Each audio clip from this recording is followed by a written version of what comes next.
Math को तो पढ़ा रहे हैं, लेकिन बाबू एक बात जान जाओ कि बेसिक मैथ इतना बेसिक से स्टार्ट कर दे रहे हैं कि इतना बेसिक के पहले कुछ नहीं होगा। मतलब एकदम जीरो से स्टार्ट कर दे रहे हैं मैथ को, एकदम जीरो से। तो एकदम जीरो से अगर मैथ को हम स्टार्ट कर रहे हैं तो देखिए, जीरो से स्टार्ट कर रहे हैं, जीरो से। तो बेसिक मैथ को हम जीरो से अगर स्टार्ट कर रहे हैं तो इसके बारे में देखिए कि क्या क्यों हम कर रहे हैं जीरो। बाबू एक चीज़ बताओ, हम लोग इतना दिन से पढ़ रहे हैं, कोई हाई स्कूल में पढ़ता होगा, कोई इंटर में, कोई बीए में, कोई बीएससी बीकॉम, एमएससी उमएससी सब लोग करते हैं, इंजीनियरिंग लोग करते हैं, डॉक्टरी लोग करते हैं, बहुत सारी पढ़ाइयाँ होती हैं यार, जानती हो तुम लोग। तो इतना भी जितना भी हम लोग पढ़ लिए, अगर मैथ हम लोगों के सामने आया बाबू, तो हम लोगों के सामने बस यही आया कि या तो प्लस आया होगा, क्या आया होगा, प्लस, ये नहीं चल रहा मार का यार, या तो फिर माइनस आया होगा, या तो फिर गुणा आया होगा, या तो फिर भाग आया होगा। का इन चारों चिन्हों के अलावा आज तक कोनो और हम चिन्ह पढ़े हैं, है? या तो गुणा करते हैं, या तो भाग करते हैं, या तो जोड़ करते हैं, या तो घटाना करते हैं। यह चारों हम पढ़ते हैं। इन चारों के अलावा हम लोग कुछ पढ़ते ही नहीं हैं। इन चारों के अलावा कोनो, देखो कुछ भी हम करते हैं या तो गुणा करेंगे उसमें, कुछ भी करेंगे तो उसमें भाग कर देंगे, कुछ और करेंगे तो भी उसमें माइनस कर देंगे, और कुछ और करेंगे तो प्लस कर देंगे। मतलब कि इन चार चिन्हों के अलावा हमारे पास कोई और चिन्ह नहीं आता है। हम बचपन से ही प्लस, माइनस, मल्टीपल, डिवाइडर, यही चारों को पढ़ते आ रहे हैं और अभी तक इन्हीं चारों को ही पढ़ रहे हैं। तो फंसते कहाँ हैं बाबू, काहे फंस जाते हैं? वजह क्या होता है फंसने का, कि हम लोग उस चीज़ को थोड़ा सा ध्यान से, जो उसमें बेसिक चीज़ होती है उसको हम लोग नहीं जानते हैं, इसलिए मैथ को हम लोग लगाने से फंसते हैं और लगाने से मैथ को हम लोग डरते हैं। तो बेसिक सबसे पहले क्लियर होना हर एक चीज़ का जो बहुत ज़रूरी है।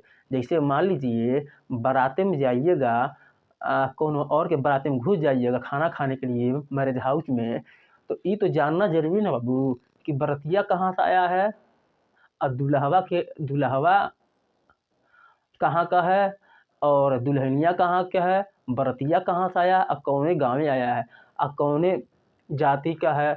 जात ना जानो चलेगा, किस कास्ट का है ना जानो चलेगा, लेकिन फिर भी ये जानकारी होनी चाहिए ना कि हाँ किस कास्ट का है।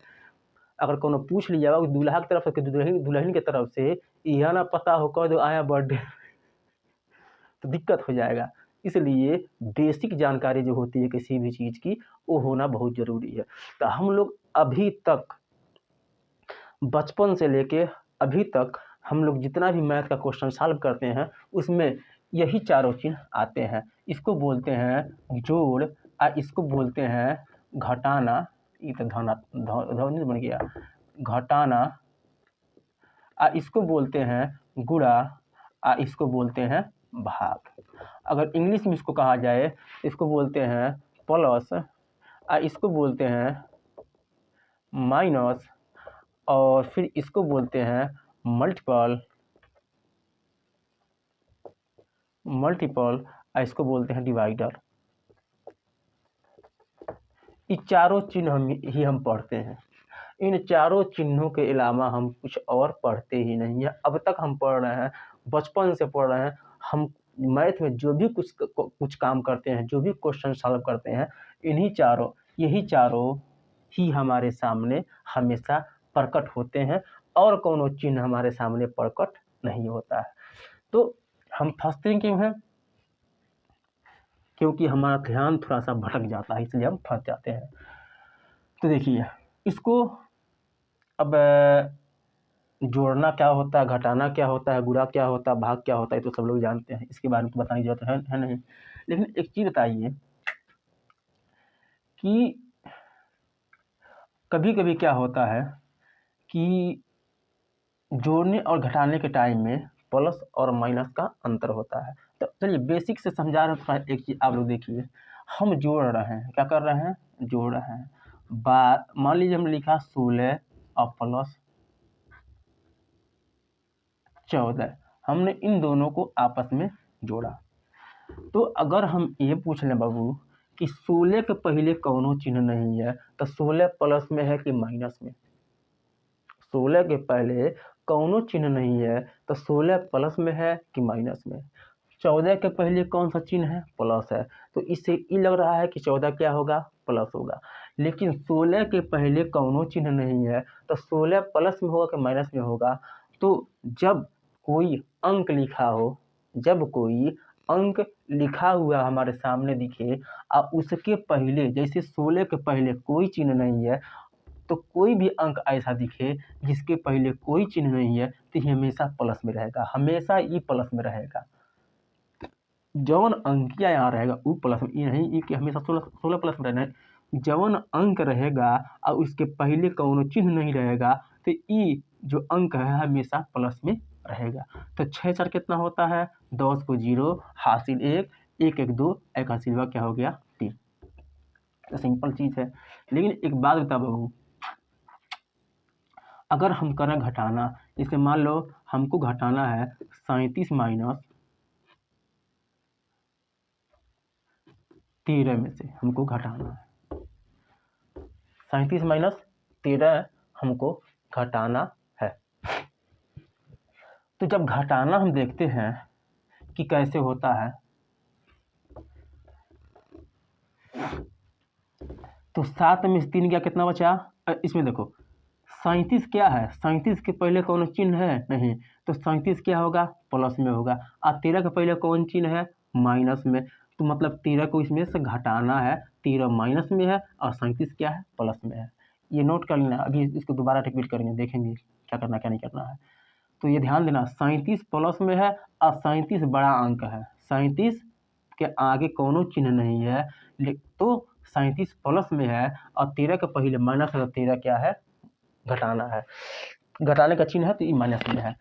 तो इन दोनों को हम घटाते हैं, इसके पहले कौनो चिन्ह नहीं है तो ये प्लस में है, और इस सबसे बड़ा, इन दोनों में क्या है, बड़ा अंक, सबसे बड़ा अंक कौन है, 37, और घटाने के चिन्ह के साथ कौन है, 13। तो इन दोनों को हम घटाते हैं, 7 में से 3 गया 4 और 3 में से 2 गया 1 बचा। तो एक बात बताओ, जब 24 बचा, ये प्लस में होगा कि माइनस में होगा।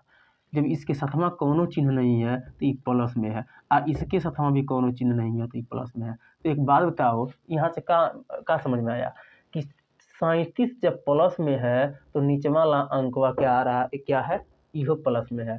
तो जौन बड़का अंकिया के चिन्ह रहेगा, जो सबसे बड़ा अंक होगा उसका जो चिन्ह होगा वह चिन्हवा नीचे आएगा। जो सबसे बड़ा अंक होगा, ये हम नहीं कर रहे हैं घटाना से जोड़ वाला, जो सबसे बड़ा, जब हम घटाने की प्रक्रिया करते हैं, जब हम कोई चीज़ घटाते हैं तो उसमें जो सबसे बड़ा अंक होता है उसी का चिन्ह नीचे आता है। जैसे मैं लिख दूं बाबू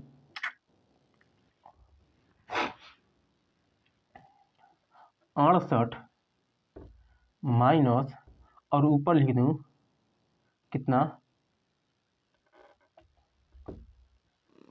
68 माइनस 25, ऐसे नाम 68 माइनस 25। तो एक चीज़ बता बाबू, 68 कौन चिन्ह के साथ है, माइनस के साथ है। 68 कौन के साथ है, माइनस के साथ है। और 25 के साथ है कौन चिन्ह है, प्लस है। तो एक बात बताओ, अगर इसको हमको घटाना हो तो 8 में से 5 गया 3 और 6 में से 2 गया 4, तो ये प्लस में लिख रहे हैं, तो क्या सही है, नहीं सही है, क्योंकि बड़ा वाला अंक के साथ के पहले कौन चिन्ह है, बड़े वाले अंक के पहले कौन चिन्ह है, माइनस। तो जो बड़े वाले अंक के पहले चिन्ह होता है वही चिन्ह नीचे आता है। तो यहाँ पर हमने लिखा माइनस 43, मतलब कि 68 में से अगर 25 घटाएंगे, 25 माइनस 68 में से अगर 25 को घटाएंगे तो कितना बचेगा, -43 बच जाएगा। तो अब ये तो हो गया प्लस और माइनस का टेलर। अब देखते हैं हम कि चिन्ह परिपाटी, क्या देखते हैं, चिन्ह परिपाटी को, कि चिन्ह परिपाटी क्या होती है। चिन्ह परिपाटी का यूज गुणा करने में अक्सर होता है और जोड़ घटाना करने में भी अक्सर चिन्ह परिपाटी का यूज हम करते हैं, और गुणा करने में भी चिन्ह परिपाटी। देखिए जोड़ घटाना करने में तो चिन्ह परिपाटी का जो यूज होता ही होता है, उसमें हम लोग कम फंसते हैं। लेकिन चिन्ह परिपाटी अगर हम लोगों को नहीं पता है और उसका नियम नहीं पता है ना, तो हम गुणा कर ही नहीं पाएंगे, अब करेंगे भी तो उल्टा पलटी करेंगे, आंसर वो नहीं आएगा। तो चिन्ह परिपाटी क्या होती है उसको देखिए, कि जब दो चिन्ह एक जैसे रहेंगे ई प्लस और ई प्लस, तो जो इनका गुणनफल आएगा, इसे पहला चिन्ह जो है वो प्लस में है और दूसरो जो चिन्ह है अंक है वो प्लस में है। पहला वाला जो अंक है वो प्लस वाले चिन्ह के साथ है और दूसरा वाला जो अंक है वो प्लस में है। जब दोनों प्लस में रहेंगे तो जब इन दोनों का आपस में गुणा करेंगे तो जो गुणनफल मिलेगा वो भी क्या होगा, प्लस ही होगा। फिर जब पहला वाला अंक धन में होगा और दूसरा वाला अंक भी धन में ही होगा, प्लस के साथ होगा। पहला वाला जो अंक है उसका चिन्ह जोड़ का है और दूसरा वाला जो अंक है वो जोड़ के अंक चिन्ह के साथ है, तो जो उन दोनों का गुणनफल आएगा, गुणा करने पे जो अंक मिलता है उसे कहते हैं गुणनफल। तो जब दोनों को गुणा करने पे जब 9 का अंक मिलेगा वो प्लस में ही रहेगा, ठीक ना। पहला वाला अगर अंक धन में है और गुणा के बाद पहला वाला अंक गुणा के पहले और पहला वाला अंक गुणा के पहले और दूसरा वाला अंक गुणा के बाद, तो जब पहला वाला अंक धन में है दूसरा वाला अंक भी धन में है, तो इन दोनों का जब आपस में गुणा करेंगे तो जब इसके बाद तीसरा नया नंबर मिलेगा वो किस में होगा, धन में होगा। और उसके बाद से अगर गुणा के पहले का अंक माइनस में है और गुणा के बाद का अंक भी किस में है, माइनस में है, तो इहो दोनों चिन्ह एकदम समान हो गया ना। गुणा के पहले भी माइनस और गुणा के बाद भी माइनस, गुणा के पहले भी माइनस और गुणा के बाद भी माइनस। तो इस कंडीशन में भी क्या होता है, जब दोनों चिन्ह समान रहते हैं तो जो तीसरा नंबर निकल के आता है वो किस में आता है, प्लस में, क्योंकि इहो एक ई और ई दोनों के कैसे हैं, एक जैसे हैं।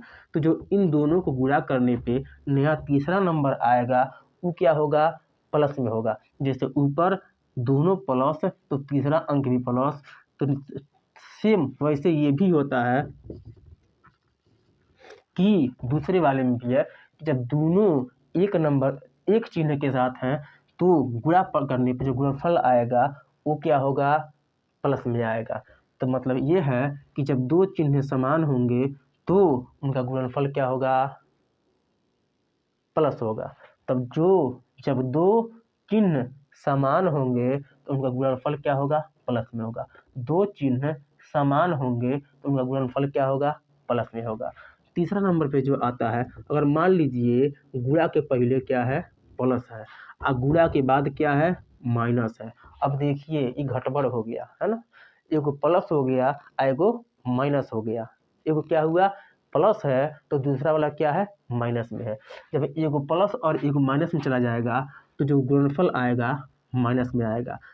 एगो चौथा इसका काम है कि अगर चौथे वाले में क्या कहता है, अगर माइनस पहले हो और गुणा के बाद में अगर प्लस हो, माइनस अगर पहले हो और गुणा के बाद प्लस हो, तो इस स्थिति में भी हम देखते हैं कि जो इसका गुणनफल का चिन्ह आता है वो माइनस में आता है। तो इससे क्या समझ में आया कि जब दोनों चिन्ह समान रहेंगे, जब दोनों चिन्ह एक जैसे रहेंगे तो दोनों को गुणा करने पे प्लस आएगा। तो दोनों चिन्ह अगर धन वाले हैं तो गुणा करने पे क्या आया, धन ही आया। अगर दोनों चिन्ह ऋण वाले हैं तो दोनों को गुणा करने पे क्या आया, धन आया। क्योंकि नियम यह है कि दोनों चिन्ह अगर एक जैसे हैं तो गुणा करने पे प्लस आएगा। और दोनों चिन्ह अगर अलग अलग हैं, गुणा के पहले वाला चिन्ह और गुणा के बाद वाला चिन्ह अगर अलग अलग हैं तो दोनों को गुणा अगर किया जाएगा तो दोनों में क्या आएगा, माइनस आएगा। अगर चिन्ह अलग अलग है तो माइनस आएगा, अगर दोनों एक जैसे हैं तो दोनों एक जैसे अगर हैं तो उनका जो गुणनफल आएगा तो क्या कैसा आएगा बच्चे लोग, माइनस में आएगा, क्योंकि दोनों अलग अलग हैं। अब देखते हैं इसमें एक एक गो ट्रेलर के तौर पे 4 का गुणा अगर हम किए 3 में, तो एक बात बताओ बाबू लोग, 4 के पहले कौन चिन्ह है का नहीं है, तो 4 के पहले कौन अगर चिन्ह नहीं है तो 4 किस में है, प्लस में है। और 3 के अगवा कौन चिन्ह है नहीं है, तो 3 किस में है, ये भी प्लस में है। तो 4 और 3, 4 3 कितना हो गया, 12। अब अगर हम लिख दें -5 गुणे -6, -5 गुणे -6, तो एक बात बताओ, -5 गुणे और जब -6 है तो 5 के पहले कौन चिन्ह है बाबू, तो 5 के पहले क्या है, माइनस है। बीच में कौन चिन्ह है, गुणा, गुणा के बाद कौन चीज है, 6, उसके पहले कौन चिन्ह है, माइनस। तो हमने ये कहा कि इस वाले दूसरे वाले नियम के हिसाब से कि जब दोनों चिन्हवा गुणा के पहले वाला भी और गुणा के बाद वाला भी अगर दोनों माइनस में है तो जो उसका गुणनफल आएगा 6 पचे 30, ये किस में होगा, प्लस में होगा, क्योंकि दोनों चिन्ह कैसे हैं, समान है। दोनों चिन्ह कैसे हैं, समान है। जैसे ऊपर दो चिन्हों का आपस में गुणा करेंगे तो प्लस आएगा, वैसे दो नीचे के दोनों समान चिन्हों का अगर गुणा करेंगे तो भी इसमें क्या आएगा, प्लस ही आएगा। तीसरा वाला कंडीशन क्या कह रहा है, अगर गुणा के पहले प्लस है और गुणा के बाद माइनस, मान लीजिए हमने लिखा 7 गुणे -3, तो गुणा के पहले कौन अंक है, 7, 7 के आगे कौन चिन्ह है क्या, नहीं, तो 7 के आगे जब कोई चिन्ह नहीं है तो 7 को हम प्लस कहेंगे, और गुणा के बाद 3 है, 3 के पहले माइनस है तो हम इसको पढ़ेंगे -3। तो जब इन दोनों का आपस में गुणा करेंगे तो आएगा कौन चीज, 21, लेकिन एगो प्लस है एगो माइनस है तो इसलिए इसमें माइनस बढ़ के आएगा 21। चौथे वाले में क्या कह रहा है कि जब गुणा के पहले माइनस हो तो माइनस हमने लिखा 2, अब बीच इस उसके बाद से लिखा गुणा, और इसके बाद से हमने लिख दिया 6, इसके बाद से हमने क्या लिख दिया 6। तो जब गुणा के पहले माइनस वाला अंक है और गुणा के बाद प्लस वाला अंक है तो इस कंडीशन में भी घटबड़ है ना, एक जैसा नहीं है ना। जब घटबड़ रहेगा और एक जैसा चिन्ह नहीं रहेगा तब दोनों स्थितियों में जो मान आएगा वो हमेशा माइनस अंक के साथ ही आएगा, ये हमेशा ध्यान देने वाली बात है। तो अगर चिन्ह प्रॉपर्टी हमको नहीं आती है तो इन प्लस माइनस वाले क्वेश्चन को करना हमारे लिए बहुत ही कठिन हो जाएगा, इतना कठिन हो जाएगा कि हम जैसे कि वो बीज गणित, हम लोग कितने बच्चे बीज गणित से बहुत डरते हैं।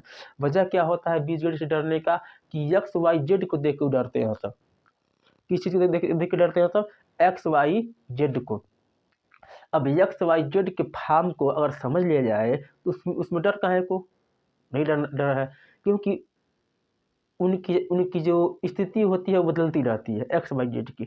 तो कितने बच्चे एक्स वाई जेड को देख के बीजगणित को लगाना नहीं चाहते हैं, बीजगणित से डरते हैं। तो उसी तरह से अगर सिंपल से सिंपल क्वेश्चन को हमको लगाना हो तो हमको चिन्ह परिपाटी को याद करना बहुत जरूरी है। चिन्ह परिपाटी जो है हमारे सामने रखी गई है,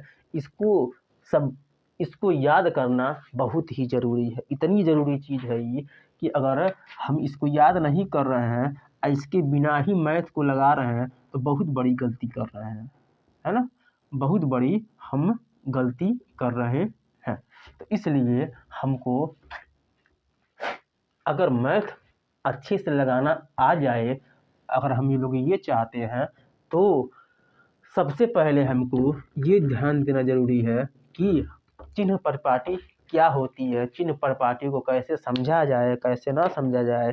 तो बेसिक चीज़ यही है कि हाँ, पहले चिन्हों को समझा जाए कि चिन्ह क्या कह रहे हैं, कैसे उनका यूज करना है, कैसे उनका यूज नहीं करना है। अब मोटरसाइकिल वाली बनाने वाली कंपनी ने अगर मोटरसाइकिल बना दिया और उसको आप सीखिएगा नहीं, बिना किको मारे बिना सेल्फो मारे एक्सीलेटर ऐंठिएगा तो नहीं चलेगा, और नहीं चलेगा तो ख़राब हो गया है, आप कहिएगा ख़राब हो गया ला के उसको भंगार में बेच देंगे, नहीं। उसका तौर तरीका पहले समझेंगे कि नहीं भैया, पहले इसको चालू करना पड़ेगा, चालू करने के बाद एक्सीलेटर वाला इसका काम करेगा। ये बंद है तो कितना उसको उसका एक्सीलेटर ऐंठेगा कोनो काम नहीं करेगा, ना क्लच काम करेगा, ना एक्सीलेटर काम करेगा, ना भागेगा वो। तो इसका मतलब का वो खराब हो गया? नहीं, उसका एक नियम है, उस नियम से अगर उसको चलाया जाएगा तब वो चलेगा, वो अपन मन में चलेगा नहीं। पहले उसको स्टार्ट करेंगे, स्टार्ट करने के बाद उसका कोई फंक्शन काम करेगा, वरना आप उसको खड़ा खड़ा है मोटरसाइकिल या उसको घुर घुर आप करके ऐंठेंगे तो मुँह से बोलना पड़ेगा घुर घुर, वो तो नहीं बोल पाएगा, है ना। मुँह से ना घुर घुर करेंगे तभी जाकर घुर घुर होगा। अगर चाहे वैसे घुर घुर करे तो भी नहीं हो पाएगा, क्योंकि उसके लिए उसको चालू करना पड़ेगा। तो कोई भी चीज़ अगर है हम लोगों के सामने तो उसका फंक्शन समझना बहुत ज़रूरी है। अगर हमको उसका फंक्शन नहीं पता है तो उस चीज़ को करने में हमको बहुत ज़्यादा कठिनाई लगेगा। तो सबसे पहले किसी भी चीज़ को करना हो, कोई भी चीज़ हो, तो उसका फंक्शन क्या है, कैसे क्या करना है, क्या नहीं करना है, क्या वो कह रहा है करने के लिए और उसका नियम क्या है, उसको जानना बहुत ज़रूरी है। और सबसे ज़रूरी चीज़ ये कि आप लोग कहते हैं कि सर शॉर्टकट में पढ़ाइए। बाबू, शॉर्टकट तभी आसान होता है ना, जब बेसिक जानकारी हमको पता हो। अगर बेसिक जानकारी हमको बाबू नहीं पता है ना, तो शॉर्टकट हमारे लिए बहुत ही ज़्यादा कठिन है। शॉर्टकट इतना कठिन है हमारे लिए बाबू कि जितना तुम सोच नहीं सकते। अगर हमको बेसिक जानकारी नहीं पता है, बेसिक जानकारी अगर हमको पता हो जाएगी तो शॉर्टकट हम खुद बना सकते हैं। हमको देखो, अगर शॉर्टकट तुम लोगों को चाहिए बाबू ना, तो सबसे पहले हर एक चीज़ का बेसिक जानो। सबसे पहले हर एक चीज़ का बेसिक जब जान जाओगे तो शॉर्टकट तुमको हमसे नहीं लेना पड़ेगा, ना किसी टीचर से लेना पड़ेगा। शॉर्टकट तुम खुद तैयार कर लोगे, इतना शॉर्टकट का मेथड तैयार कर लोगे कि तुम खुद पगला जाओगे। तो इसलिए हर एक चीज़ का बेसिक पहले जानो। बेसिक जान जाओगे तो हर एक चीज़ का शॉर्टकट खुद तैयार कर लोगे, इतना शॉर्टकट बना लोगे कि तुम खुद पगला जाओगे। चलो देखते हैं एक पहला क्वेश्चन इसी चिन्ह परिपाटी के द्वारा है। इसे मान लीजिए अगर हमको सॉल्व करना हो, हाँ देखो अभी बेसिक क्लास स्टार्ट किया है ना इसमें, तो अभी इसको हम प्लस माइनस से स्टार्ट कर रहे हैं, प्लस माइनस से, उसके बाद से गुणा वाला बाद में बताएंगे, भाग भी बाद में बताएंगे। अब प्लस में जब शुरू कर दिए हैं तो इसमें दशमलव वाला आता है जोड़ घटाना, दशमलव वाला जोड़ घटाना भी बता दें, तब जाके अब इसमें गुणा करेंगे, दशमलव वाला गुणा करेंगे, दशमलव वाला भाग करेंगे। अभी जो बेसिक क्लास ही स्टार्ट कर दिए हैं तो इसको स्टार्ट से ही कर दिया जाए। तो अभी देखते हैं कि 2-3 क्वेश्चनों को कैसे कैसे करते हैं। कि अगर कोई दे दिया मुझे एक क्वेश्चन, भैया इसको सॉल्व कीजिए 23 माइनस 12 प्लस 13 बराबर कितना आएगा। अगर ऐसा कोई भी चीज़ हमारे सामने आती है तो इसके लिए हमें सॉल्व करना है सरलीकरण। इसको बोलते हैं सरलीकरण। क्या बोलते हैं इसको? सरलीकरण। ये होता है सरलीकरण, मतलब इसको सरल तरीके से करिए। और इसके लिए एगो फार्मूला आता है, उसको कहते हैं बडमास का नियम, है ना। कहते हैं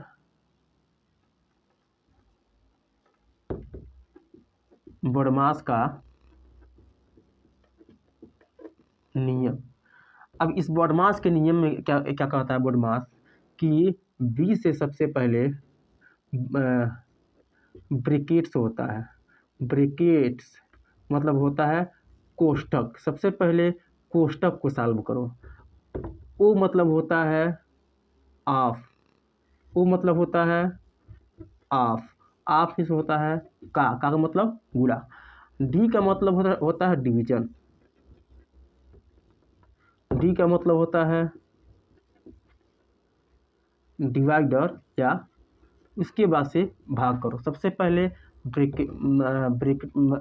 ब्रैकेट्स को तोड़ो, फिर जाके गुणा करो, नहीं ब्रैकेट्स को तोड़ के करके तब जाके भाग करो। पहले ब्रैकेट्स में जो हो उसको सॉल्व करो, फिर जो भाग वाला चिन्ह है उसके पास जाओ, उसके बाद से आओ मल्टीपल के पास, कि अब खोजो कि मल्टीपल का चिन्ह कहाँ है। जब मल्टीपल का चिन्ह खोजो तो अब जो अंक आपस में गुणा करने लायक है उनको गुणा करो, उसके बाद से ऐड करो, क्या करोगे, जोड़ो, और उसके बाद से तब जाके सबसे बाद में हम एस करते हैं, मतलब कि सब्सट्रैक्शन।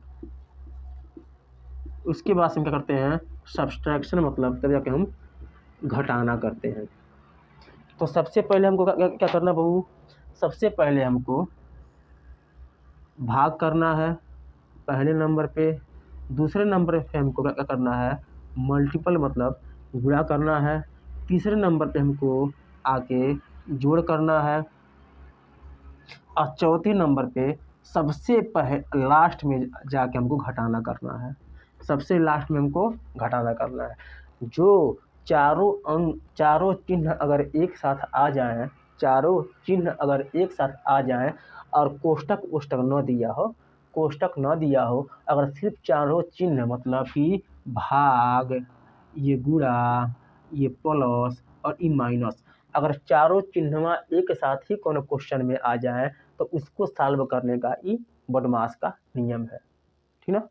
बोडमास का ये नियम है उन चारों चिन्हों वाली किसी क्वेश्चन को सॉल्व करने के लिए। तो उन चारों चिन्हों वाली क्वेश्चन में से सबसे पहले हम करेंगे डिवीजन को, उसके बाद से मल्टीपल को, उसके बाद से जोड़ को, और उसके बाद से घटाना को करेंगे। और इसके अलावा एगो और नियम है। अगर ये बोडमास का नियम नहीं समझ में आता है तो एगो हिंदी वाला नियम है, उसको आप समझ लें। उसको कहते हैं भागु जोग। क्या कहते हैं उसको, भागु जो आ घ, इसे से सॉल्व करते हैं। अगर ब्रैकेट वाले क्वेश्चन नहीं है, चारों अगर ब्रैकेट्स वाले क्वेश्चन है तो भी उसको भी इसी से सॉल्व कर सकते हैं, और खाली चिन्ह वाले हो तो भी इससे सॉल्व कर सकते हैं। जैसे इसका नियम वैसे इसका नियम। तो भाग मतलब होता है भाग, इसमें भी ये भी नियम कहता है हुआ सबसे पहले भाग करो, उसके बाद से तब जाके गुणा करो, तीसरे तब जाके जोड़ करो, उसके बाद से सबसे लास्ट में जाके घटाना करो। अगर पहले गुणा कर दिए तो पाप हो जाएगा, पहले जोड़ कर दिए तो भी पाप हो जाएगा, अब पहले घटाना कर दिए तो भी पाप हो जाएगा। सबसे पहले हमको भाग ही करना है। क्या करना है, सबसे पहले हमको भाग करना। अभी नहीं भाग करके माइनस पहुँच जाना है, उसके बाद से हमको गुणा करना है। भाग के बाद क्या करना है, गुणा करना है, गुणा के बाद तब जाके हमको जोड़ना है, और जोड़ने के बाद तब जाके हमको घटाना है। अभी इस क्वेश्चन में इसको हम दिखा रहे हैं, इसके बाद से जो क्वेश्चन आएगा उसमें इसको लिखेंगे। अब इस क्वेश्चन में एक बात बता बाबू कि इसमें क्या है, जोड़ है और घटाना है, ठीक ना। जोड़ और घटाना है। तो जब जोड़ और घटाना का चिन्ह इसमें हमको दिख रहा है तो हम क्या करेंगे, पहले जोड़ेंगे। तो ये जोड़ का चिन्ह है और ई जोड़ का चिन्ह है। अरे 23 के पहले कुछ नहीं है तो 23 जोड़ का चिन्ह है, और 13 के पहले प्लस है तो 13 भी जोड़ का चिन्ह है। तो जोड़ पहले करेंगे, 3 3 कितना हो गया 6, और 2 1 कितना हो गया 3, ये हो गया 36। अभी हमने इसके साथ कुछ नहीं किया है, तो माइनस से है तो माइनस लिख देंगे, अब 12 है तो 12 लिख देंगे। अब ई प्लस में है और ई माइनस में है। 6 में से 2 गया 4, और 3 में से 1 गया 2, ये हो गया कितना 24। अब एक बात आइए, अगर मैं आपसे पूछूं कि 24 प्लस में रहेगा कि माइनस में, तो आप लोग क्या कहेंगे कि प्लस में रहेगा। क्यों, क्योंकि जो बड़का अंकिया 36 है इसके पहले जो चिन्ह है वो प्लस में है। जब वो प्लस में है तो जो इसका फल मिलेगा वो भी क्या होगा, प्लस में ही होगा। तो 24 क्या होगा, प्लस में होगा, ये इसका आंसर है, ठीक ना। और अगर कोई क्वेश्चन ऐसे आ जाए हमारे सामने, इसका दूसरा क्वेश्चन बता रहे हैं आप लोगों को, ठीक ना, कि मान लीजिए दे दिया हो 125 भागा 5 गुणे 125 भागा 5 गुणे 10 प्लस 26 माइनस 13 बराबर क्या हो। अब देखिए इसमें चारों के चारों चिन्ह हैं। इसमें भाग भी दिख रहा है हमको, गुणा वाला भाग भी दिख रहा है, गुणा भी दिख रहा है, जोड़ भी दिख रहा है और घटाना भी दिख रहा है। चारों के चारों चिन्ह इसमें हैं कि नहीं, चारों के चारों चिन्ह हैं। तो ऐसी जो कंडीशन में आते हैं जोड़ घटाना जो इस तरह से होके आते हैं कि चारों चिन्ह एक साथ दे दिया जाए, तो इसी को करने में थोड़ा टेंशन रहता है। तो टेंशन लेने की कोई बात नहीं भाई, एक काम किया जाए, इस नियम को हम फॉलो करते हैं। तो सबसे पहले क्या करना हमको, भाग। तो खोजते में वो भाग कहाँ है, तो भाग कहाँ है, यहाँ पे है।